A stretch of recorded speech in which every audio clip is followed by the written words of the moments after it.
لوگوں کے مسائل اتنے بڑھ چکے ہیں کہ وہ واقعی ان کا جو مسئلہ یہ ہے کہ ان کے ساتھ ہونے کیا جانے والا ہے، وہ اس سے پریشان ہے کہ کیا جو ان کے ساتھ ہوا پچھلے 75 سالوں میں اور خاص کر پچھلے 5 سالوں میں، کیا وہ اس میں سے نکل پائیں گے کہ نہیں نکل پائیں گے. یہ ہے ایک عام آدمی کا منشور.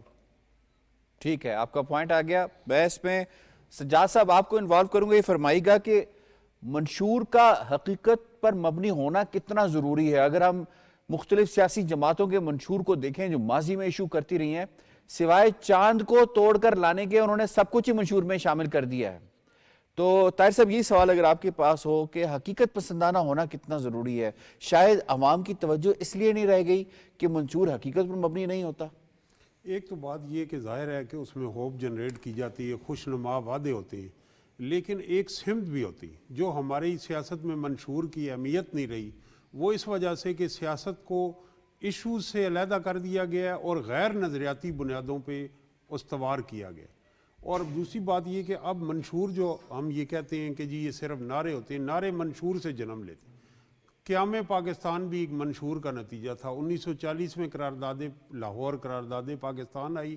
اس منشور پہ لوگ آپ نے دیکھا ہوگا ویژول ٹرین پہ بیٹھ کے آئے، اپنے جان مال کی قربانی وہ جذبہ پر کیا کنٹینیو کیا؟ تو ہوا کنٹینیو. روٹی کپڑا مکان کا یہ جو نعرہ دیتے ہیں، تو ذوالفقار علی بھٹو نے اس منشور کو عملی شکل میں کیسے وہ پیش کیا؟ کیسے؟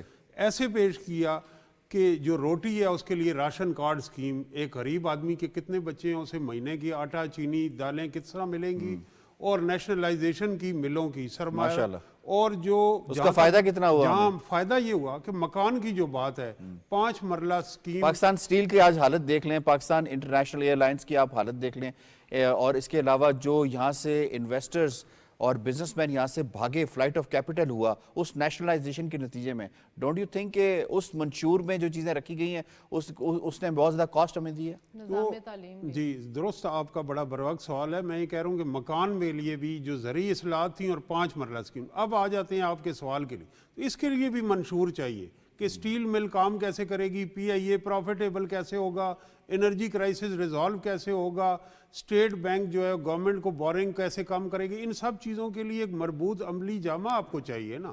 تو یہی منشور ہوگا جو ہم آج جن حالات میں جہاں تک پہنچے ہیں. جب تک منشور کی سیاست میں اہمیت نہیں ہوگی ہماری تقدیر اور حالات نہیں. اب لیڈر کمٹ کیوں نہیں کر رہے؟ ان کے جو نعرے ہیں، جس طرح ہمارے دوست فاروق عادل صاحب کہہ رہے ہیں کہ زرداری صاحب نے کہہ دیا اگلا وزیر اعظم بلاول ہے، دوسری کہا جا رہا ہے ایک باری پھر شیر، اور میاں صاحب 4تھی دفعہ 5ویں دفعہ. یہ نعرے جو ہیں کہ یہ کون بنے گا کروڑ پتی انڈیا کا پروگرام یاد آ جاتا ہے. آپ منشور میں بتائیں کہ عام غریب کے گھر میں چراغ جو ہے کیسے چلے گا، اس کا بجلی کا بل کیسے چلے گا، اس کی بیٹی کی تعلیم جو یونیورسٹیوں میں لاکھوں روپے پہ خرچ ہو رہی ہے وہ جو ہاسپٹلز میں اسے زیور بیچ کے علاج کرانا پڑتا ہے وہ کیسے بہتر ہو. ان چیزوں کے لیے منشور چاہیے. جب تک یہ منشور نہیں ہوگا اور لوگوں کا اس میں دلچسپی جو آغا صاحب فرما رہے ہیں وہ کیوں نہیں ہے؟ وہ کہتے ہیں کہ منشور اور اس کی امپلیمنٹیشن ان کے ہاتھ میں ہی نہیں. یہ اپنے لیے چند مفاہمت کی اور چھوٹی سی ایک سپیس لینا چاہتے ہیں، چند مراحت حاصل کرنا چاہتے ہیں. یہ 25 کروڑ عوام کے لیے کوئی ریلیف دینے کے لیے پوزیشن. پوائنٹ آ گیا آپ کا. سجاد صاحب آپ کو انوالو کروں گا، یہ فرمائے گا آج تک آپ نے کافی الیکشنز کور کیے ہیں، سینئر صحافی بھی ہیں، منشور کی بیس پہ عوام نے کبھی کسی سیاسی پارٹی کا محاسبہ کیا ہے، مواخذہ کیا ہے؟ آج تک کبھی ایسے ہوا ہے، یا صرف منشور الیکشنز کے دنوں میں ایک ویو کی طور پہ آتا ہے، ایک فیشن کے طور پہ آتا ہے، اور اس کے بعد پھر عوام بھی بھول جاتے ہیں، سیاستدان بھی بھول جاتے ہیں، پھر اگلے 5 سال کے بعد دوبارہ کوئی چیز آتی ہے؟ یور ٹیک سر.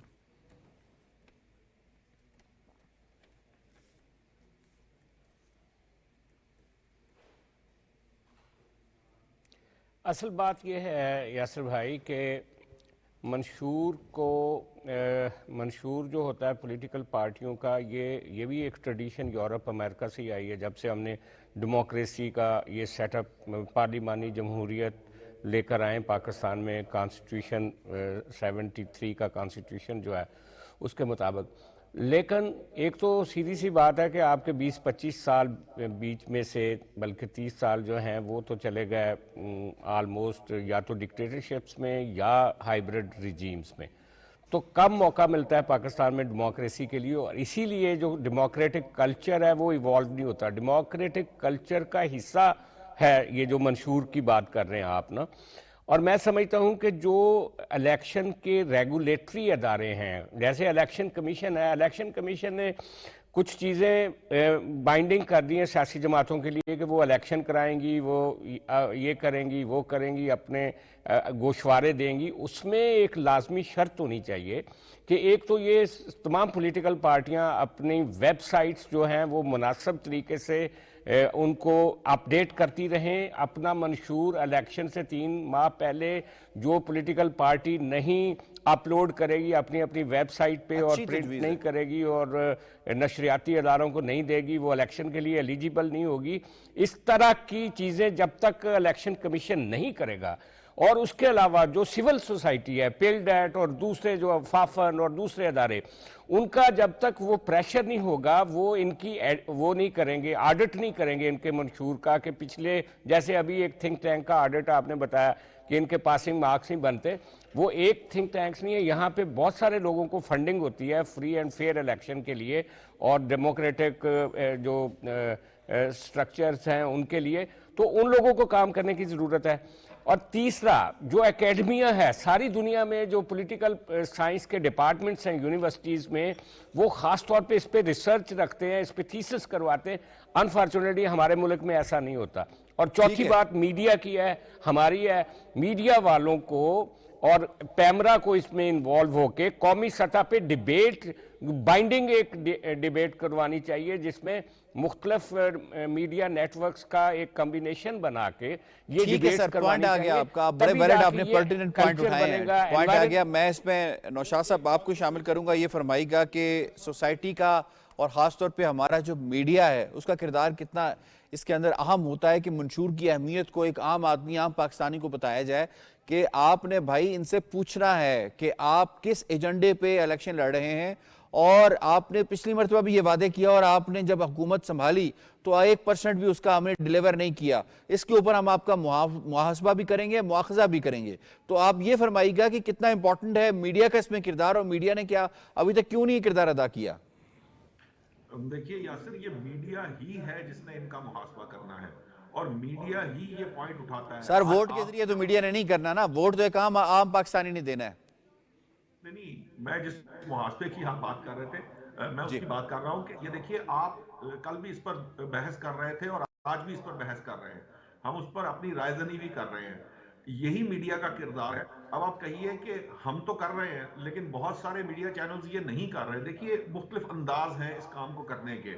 ایک انداز یہ ہے کہ آپ جس طرح جماعت اسلامی کا آپ کے سامنے آیا ہے, کوئی 47-48 صفحوں کا ایک منشور ہے جو ان رائٹنگ ہے, اسی طرح باقی جماعتوں کا آ جائے گا. یا تو آپ اس کی جیسے کہتے ہیں کہ ورک بھی نہیں شروع کر دیں اور اس کے اندر سے پوائنٹ نکال کر ڈسکشن شروع کر دیں, ایک وہ ایریا ہے. ایک ایریا یہ ہے کہ عام آدمی سے آپ ان کے مسائل جو ہیں وہ پوچھتے ہیں اور پھر ان سے پوچھتے ہیں کہ کس جماعت نے آپ کے کون سے مسائل حل کیے. یہ بھی ایک طرح سے یہ اسی کا عمل کا حصہ ہے. اور تیسری بات وہ ہے جو آپ نے تیسرا ایریا بتایا کہ تھنک ٹینکس یہ بتاتے ہیں کہ اتنے فیصد یہ کامیاب ہوئے اور اتنے فیصد ناکام ہوئے, جو آپ کے مطابق کوئی بڑی سیاسی جماعت جو ہے وہ کامیاب نہیں ہوئی. دیکھیے میری نظر میں یہ جو 2024 کا الیکشن ہے اس کے اندر تمام جماعتیں جو اس میں موجود ہیں وہ پہلے کہیں نہ کہیں کسی نہ کسی طور میں اپنی حکومت بنا چکی ہیں. ایک زمانہ تھا جب پچھلی حکومت 2018 کا معاملہ تھا تو کہا جا رہا تھا کہ مرکز میں ایک جماعت نے جو ہے نا حکومت نہیں بنائی, اس کو پتہ نہیں ہے کہ وہ کیا ڈیلیور کرے گی. تو اب تمام جماعتوں کی جو ڈیلیورنگ پاور ہے یا ڈیلیورنگ کیپیسٹی ہے وہ سب کے سامنے آ چکی ہوئی ہے. اچھا, یہ جو 6 کروڑ ووٹر ہیں تقریباً 35 سال تک والا, یہ سارے کا سارا اس انتظار میں ہے کہ ہمیں یہ پتہ چلے کہ کون سی جماعت ہمارے ساتھ یا ہمارے مستقبل کے ساتھ کیا کرنا چاہتی ہے.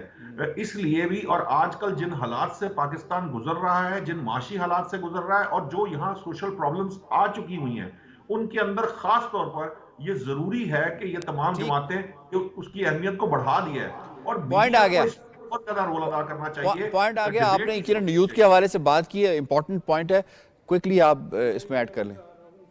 جو آپ آپ کا یہ سوال ہے اس کے حوالے سے کہ میں یہ کریڈٹ اپنے پروگرام کو اور پی ٹی وی کو دوں گا اچھا۔ کہ باقی میڈیا نہ بھی کرے تو ہم بڑے تواتر سے ناظرین بھی گواہ ہیں کہ ان ایشوز پہ بات کرتے ہیں۔ ہم تو کرتے ہیں جی، آپ جلدی سے۔ صرف میں یہ آپ نے کہا کہ کیا منشور کی بنیاد پر عوام کسی کا احتساب کرتے ہیں؟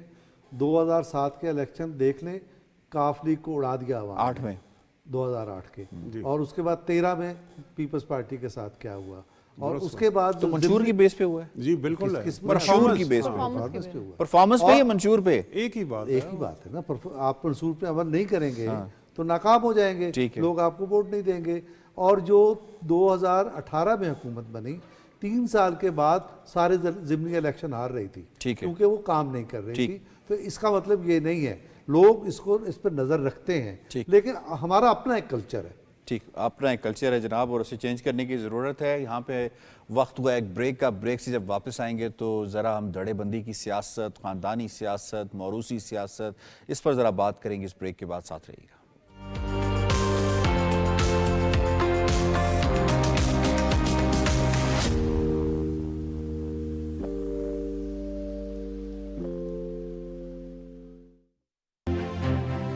انتخابات اب کچھ دنوں کی بات ہے، وعدوں کا موسم ہے، عوام کی اہمیت کے نعرے ہیں، جمہوریت میں طاقت کا سرچشمہ عوام ہے۔ تو آپ اس اہم فیصلے کے لیے تیار ہو جائیں۔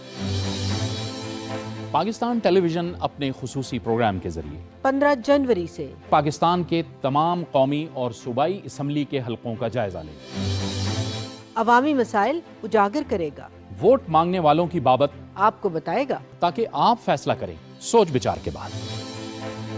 ووٹ پاکستان، کیونکہ آپ کا مستقبل پاکستان کا مستقبل ہے۔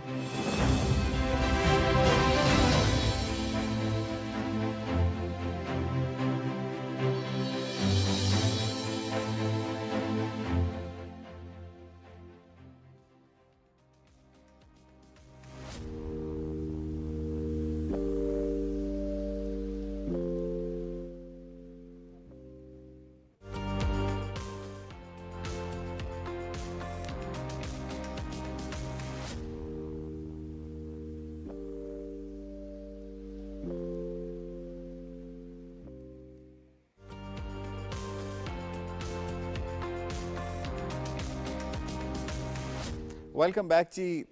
پارٹیز نے ٹکٹ جاری کر دیے ہیں، اور ایک اچھی بات ہے جی، ٹکٹ جاری ہو گئے ہیں، کیونکہ اس پہ بھی سوال اٹھائے جا رہے تھے کہ ٹکٹ کیوں نہیں جاری ہوتے۔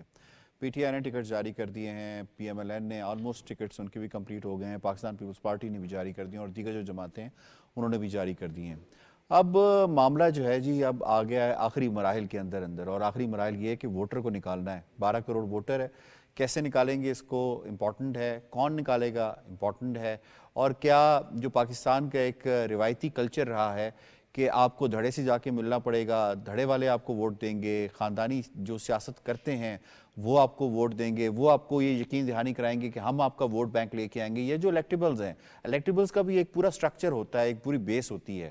تو اس مرتبہ جو امید باندھی جا رہی ہے وہ اس 45% جو اس پورے 12 کروڑ جو ووٹر ہے اس کا جو 45% ہے وہ ہماری یوتھ ہے، 18 سے 35 سال کی عمر کی یوتھ جسے کہا جاتا ہے۔ وہ یہ کہا جا رہا ہے کہ اس مرتبہ وہ جو روایتی سیاست ہے اسے شاید وہ ڈینٹ پہنچا دیں، جو جھڑے بندی کی سیاست ہے اسے شاید وہ ڈینٹ پہنچا دیں، اور وہ اپنا مائنڈ یوز کریں۔ اور یہ بھی کہا جا رہا ہے کہ جو بزرگ ہیں وہ بھی نوجوانوں کے ساتھ ان کے مطابق ایک پیج پر آ چکے ہیں۔ اب اس سے کیا فرق پڑے گا؟ اس سے کیا ان کا جو مزاج ہے اس میں فرق پڑے گا؟ الیکٹیبلز کے جو نتائج ہیں اس کے اندر فرق پڑے گا؟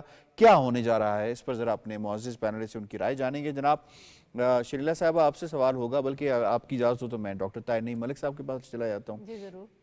سیاسی جماعتوں کے امیدواروں کو پارٹی ٹکٹس جاری ہو گئے ہیں ڈاکٹر صاحب، کیا فروری انتخابات میں سیاسی خاندان اور برادری کی دھڑے بازی ماضی کی طرح انتخابی نتائج پر اثر انداز ہوگی؟ اثر انداز ہوگی، لیکن جو ان کا روایتی اثر و رسوخ ہے وہ مجھے کم ہوتا ہوا دکھائی دے رہا ہے۔ اور میں نے تینوں جماعتوں کے جو ٹکٹ ہیں وہ ایوارڈ ہوئے ہیں ان کا جائزہ لیا ہے، تو مسلم لیگ نون، تحریک انصاف اور پیپلز پارٹی اس کا ادراک رکھتی ہیں کہ یہ نئی تبدیلیاں ہو رہی ہیں، اور انہوں نے نسبتاً نوجوان لوگوں کو اور غیر معروف لوگوں کو بھی بہت سارے حلقوں میں ٹکٹ دیے۔ اب سوسائٹی میں وہ کیا تبدیلیاں جو رونما ہو رہی ہیں جس کی وجہ سے الیکٹیبلز کا، برادری کا، دھڑے کا، باثر افراد کا ووٹ بینک کم ہو رہا ہے. وہ 5 جو میری ریسرچ ہے اس کے مطابق 5 ایسے فیکٹر ہیں. نمبر 1 یہ ہے کہ سیاسی جماعتوں کی ریچ بڑھ رہی. دور دراز ریموٹ ایریاز میں مثلا موٹر وے سے رابطے جلدی ہو گئے اور وہاں ریچ بڑھ گئی ہے، اور پھر اس کی وجہ سے پولیٹیکل پارٹیز کا آج دور دراز ڈی جی خان میں، تونسے میں، دور دراز علاقے میں بھی جو ووٹ بینک 20 سے 30 ہزار 50 ہزار وہاں ہیں، وہاں کا الیکٹیبلز اب آزاد نہیں لڑ سکتا، اس کو کسی بھی سیاسی پارٹی کی ٹکٹ کی ضرورت ہے. دوسرا مڈل کلاس کا سائز پوری دنیا میں جو جمہوریت میں ہوتی ہے مڈل کلاس کا سائز گرو کرتا ہے تو مڈل کلاس کا ووٹنگ بیہیویئر ڈیفرنٹ ہوتا ہے. اب وہ مڈل کلاس شہروں تک محدود نہیں رہی. ہمارے جو اسمال میڈیم ٹاؤن ہیں ان میں بھی آبادی بڑھی ہے. Bahawalpur city, D G Khan city, Faisalabad, Gujranwala, Sialkot, ان کے اگر آپ جو کہہ رہے ہیں شہروں کے سبربز ہوتے ہیں، سبربز تو پاکستان میں اس وقت آپ کہہ لیں کہ 6-7 کروڑ پر مڈل کلاس مشتمل ہے ہماری. اس کا ایک امپیکٹ ہو رہا ہے. اور پھر اس میں جو آپ فیکٹر جو آپ نے حقائق بتائے ہیں کہ یوتھ ہے ہماری، اور یوتھ میں جو اربن رورل ڈیوائیڈ ہے وہ بھی ختم ہو رہی ہے. اور جو نیا ووٹر ہمارے یہاں ایڈ ہوا ہے 2.25 کروڑ 18 سال کی عمر تک پہنچنے، یہ جو یوتھ ہے یہ ماضی کے مقابلے میں اس کے پاس انفارمیشن زیادہ ہے، ان کے پاس ایکسپریس کرنے کے مواقع زیادہ ہیں، اور ان کا ایک امپیکٹ سیاسی جماعتوں پہ آئے گا. اور یہ ان کے پاس اظہار کے لیے پہلے یہ تھا کہ ان کا جو مائنڈ تھے وہ روایتی طریقے سے، روایتی میڈیا سے وہ انفلوئنس ہوتے تھے. اب ڈیجیٹل میڈیا کے ذریعے ان کے اوپر بہت زیادہ وہ امپیکٹ آ رہا ہے. نیریٹو، سیاسی جماعتیں بھی نیریٹو بنانے کی کوشش کرتی ہیں اور یہ بھی اس کا اظہار کرتے ہیں. اور 5ویں جو چیز آخری پوائنٹ ہے کہ ہائر ایجوکیشن کی ریچ وہ چھوٹے قصبوں تک جا رہی. اگر آپ دیکھیں کہ ہماری یونیورسٹی ہیں وہ دور ڈی جی خان میں بھی بن گئی ہے، بنو میں بھی بن گئی ہے، سندھ میں 4-5 نئی یونیورسٹی بنی ہیں، گوادر میں بھی ہے. ہائر ایجوکیشن کی ریچ جو شہروں میں تھی وہ دیہاتوں میں پھیل گئی. تو یہ 5 فیکٹر ہیں جو میری یہ ذاتی تحقیق ہے جس کی وجہ سے یہ. میڈم شریلا، آپ نے بیک بینچر کو فرنٹ پہ لانے کا فائدہ دیکھا ہے کہ ڈاکٹر صاحب نے کتنی زبردست اپنے 5 جو ہیں وہ ایریاز بتائیں. میرا خیال ہے آپ نے ڈسکشن کو بڑا زبردست رخ دیا ہے. میں میم شریلا اس میں آپ کو انوالو کروں گی. فرمائیے گا کہ اس مرتبہ یوتھ کتنا کنٹریبیوٹ کرے گی ٹورڈز، کیا ڈیسائزیو فیکٹر ہو سکتا ہے یوتھ کا، اور کیا یہ جو ہماری روایتی سیاست ہے اس یوتھ کو اتنی بڑی تعداد میں نکالنے میں کامیاب ہو جائے گی؟ کیونکہ یہ کہا جاتا ہے کہ یوتھ کا جو پچھلا 8 سال کا جو ٹریک ریکارڈ ہے 8 انتخابات کا، اس سے بھی ہمیں پتہ چلتا ہے کہ تقریباً 30 سے 35% یوتھ ہم باہر نکالنے میں کامیاب ہوئے، اس سے زیادہ نہیں نکلتے. اچھا، جیسے ایک تو جو ہمارے یہاں پہ ایک تصور دے دیا گیا نا کہ یوتھ آئے گی اور روایتی سیاست کو جو ہے نا وہ نکال کے باہر پھینک دے گی، الیکٹیبلز کو باہر نکال کے پھینک دے گی، برادریز کے اور ان کے ووٹس کے اوپر نہیں جائے گی. میں اس نیریٹو کو بائی بالکل نہیں کرتی. اس کی وجہ یہ ہے کہ اگر آپ پی ٹی آئی ہے نا اسی کے بارے میں کہا جا رہا ہے تبدیلی لائے گی، اس کے ساتھ یوتھ بہت ہے. کلیم تو پی ایم ایل این بھی کرتی ہے، مریم صاحبہ بھی کرتی ہیں. اگر اس کی آپ جماعتوں کی ٹکٹس دیکھیں تو کیا انہوں نے کوئی ایسا کر دیا کہ انہوں نے سارے نئے لوگ لے کے آ گئے، اور کیا ان کے نوجوان اس کے اوپر ریئیکٹ کریں؟ ایسا نہیں ہے. ان کو الیکٹیبلز لانے پڑے ہیں. اگر آپ لاہور کے اندر بھی دیکھیں تو ان کو بہت سی جگہوں پہ لوگ اپنے ایسے ایڈجسٹ کرنے پڑے جن کا برادری کا ووٹ تھا یا انہوں نے الیکشن جو لڑے ہوئے. اسی طرح آپ چلے جائیں اٹک میں چلے جائیں، ایمان طاہر کو دے دیا، کس کی بیٹی ہے وہی وہ میجر طاہر کو دے دیا. دونوں سیٹیں خاندانی سیاست ہوگی. مظفر گڑھ کے اندر کیا ہو رہا ہے؟ جمشید دستی کو آپ نے دیا ہے. کون سا کوئی وہ نہیں، تو کلیم تو پھر پی ایم ایل این بھی کرتی ہے، کلیم پیپلز پارٹی بھی کرتی ہے. میں پیپلز نہیں، نواز لیگ جو ہے اس کے بارے میں اور پیپلز پارٹی کے بارے میں یہی بات کی جاتی ہے نا کہ ان کے پاس پرانے لوگ ہیں، پرانے چہرے ہیں، یوتھ ان کے ساتھ اس وجہ سے نہیں ہے. یوتھ نئے چہروں کو سامنے لائے گی، یوتھ جو ہے نظریاتی ہوگی، یوتھ نظریے کے اوپر ووٹ. کون سا نظریہ جو ہے جس کے اوپر یوتھ پی ٹی آئی کو ووٹ دینے جائے گی؟ مطلب ان کا وہ نظریاتی نہیں ہے، وہ کلٹ فالوئنگ ہے. وہ صرف یہ کہتی ہے جو عمران کا دشمن ہے ہمارا دشمن، جو عمران کا دوست ہے ہمارا دوست ہے. اگر میں ٹک ٹاک کی تقسیم کے اوپر، میرا خیال ہے ملتان میں بھی انہوں نے یہ کیا. آپ کے اندر چلے جائیں.